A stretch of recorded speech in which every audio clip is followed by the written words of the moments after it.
طبعا في 2014 للأسف الشديد حلت ما حلت من دمار في محافظة نينوى عامة، وتم قضاء تل عفر، ومن بعدها قضاء سنجار أيضا بعد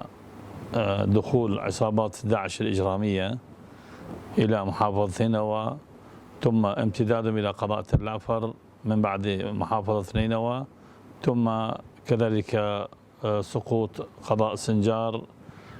لكن لن تكتفي هذه العملية الإجرامية بإسقاط الأجهزة الأمنية، بل إنما كانت تمتد إجرامها إلى قتل وإبادة جماعية في قضاء تل عفر وثم في قضاء سنجار. وكانت الكارثة الكبرى حلت لأهالي سنجار الطائفة اليزيدية بعد أن أجرموا بسباياهم وثم قتلوا من عندهم يعني بالمقابر الجماعية، وثم سبي نسائهم للطائفة اليزيدية. وكذلك العملية الإجرامية كانت لأهالي تل عفر أيضا من شيعة أهالي تل عفر، وكذلك ثم بعدها أيضا اتسعت هذه الجريمة لأهالي تل عفر عامة، وحلت هذا الدمار في قضاءي تل عفر وسنجار سوية، حتى تركوا آثارا سلبية وإجرام امتدت إلى العالم بهذه العملية بعد ارتكابهم بقتل الأطفال والنساء والشيوخ وكل من خالفهم في أفكارهم التكفيرية. نعم، لا زال قضاء سنجار وقضاء تل عفر هناك الكثير المفقودين من النساء والأطفال، لا زال ذويهم ينتظرون مصيرهم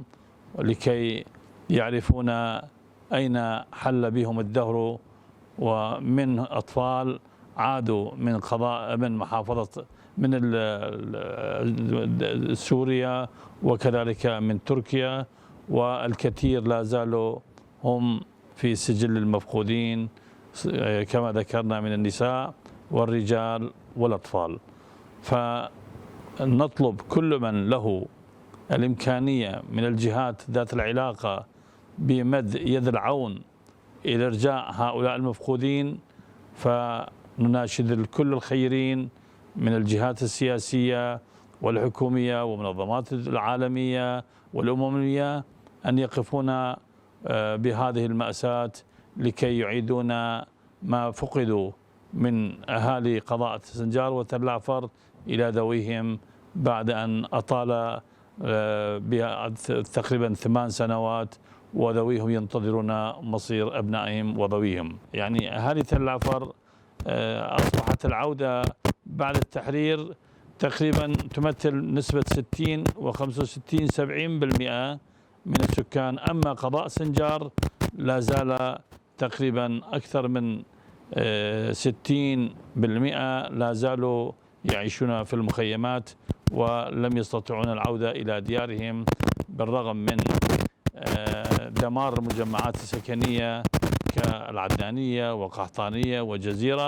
وكذلك المجمعات الشمالية اللي تابعة إلى ناحية السنوني. لا زالوا منهم العالقين على جبل سنجار وهم يعيشون بحياة بساطة بأبسط خدمات لا يتوفر لديهم بالرغم من هذه المأساة، وهم ينتظرون من المنظمات العالمية والأممية وكذلك من الحكومة المركزية بوقوف إلى جانب هؤلاء الناس الذين فقدوا وضحوا بأغلى ما يملكون بأموالهم وأبنائهم وممتلكاتهم، لكن قياس ما قدم لهم من التعويضات شيء قليل جدا. نعم. في الآونة الأخيرة يعني هناك مؤتمرات وندوات مشكلة من قبل الحكومة المركزية من كل الأطراف يعني الدولة، وكذلك بعض المنظمات المنظمات يعني الإنسانية أو لكن أما العوائل المفقودة ليس بالقناعة التامة على تحركات الجهات ذات العلاقة حتى المنظمات العالمية والأممية لوقوفهم إلى جانب هؤلاء المفقودين وذويهم كما